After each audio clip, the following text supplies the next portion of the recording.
Two more. Personalization. If you're interested in this, Peppers and Rogers wrote a fabulous book more than 10 years ago called The One-to-One Future. And their argument is pretty simple. Their argument is, now that you know about your customers, you can treat them differently. Why would I switch from the local dry cleaner? I walk in, she knows who I am, she knows my phone number, she has my credit card on file. We have a quick transaction.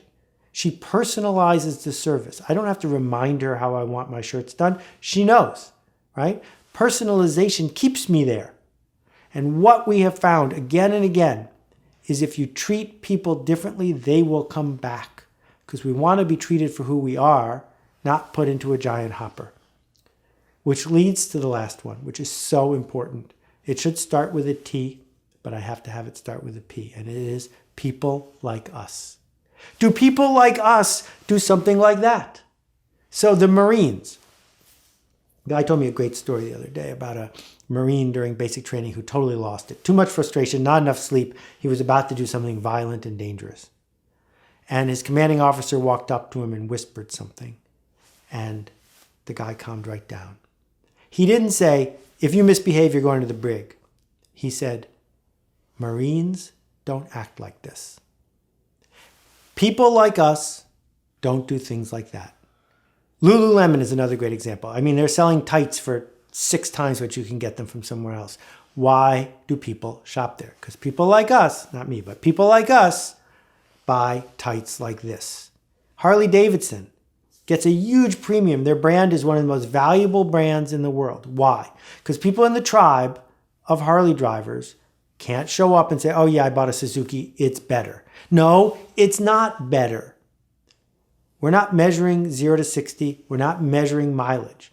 We're measuring, do people like us ride a bike like that? Because that's what we want. It's not what we need, it's what we want.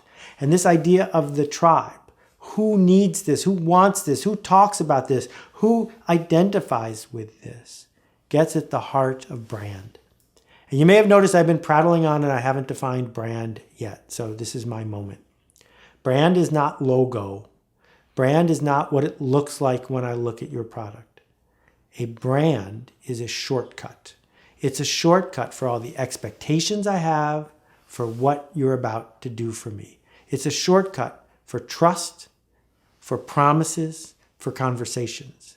And a brand that's worth something is worth something either because you can sell more of it or you can make more of a profit for each one you sell. That's it. If you can't sell more or you can't get a premium, you don't have a brand because people aren't showing up, investing their emotion into what it is you sell. So if you wish to have a brand, an actual brand, don't go to a fancy logo designer. Think about how you are acting in the world.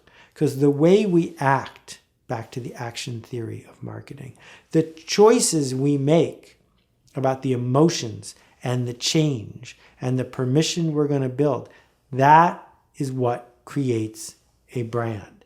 That, not repetitive advertising of a clever slogan, right? I can't remember what Jif peanut butter slogan is. Choosy mothers choose Jif, or maybe that's Skippy. I can't even remember because those peanut butter brands have no brand with me anymore. I won't pay extra for a nationally advertised brand of peanut butter. It's too late for that. I need to pay for things that remind me of growing up, or pay for things that help me connect to the people around you, or pay for things that make a promise that elevates me before I even consume it. That the placebo, that permission, that Pavlov, that PR, they all work together to create a story. So your assignment this time is pretty simple and incredibly difficult. Which of these 14 things, which 7 of these 14 things, 3 of them, are you going to build as the backbone of your marketing program? You're a professional now. You don't just say, I'm going to hack at this and see what happens. They don't hack at it when they're doing the mining of gold out of the ground. There's some theory to it. And when you apply the theory, you're going to get a result. The same thing is true here. That the opportunity here is to talk to the people on your team and to propose a point of view.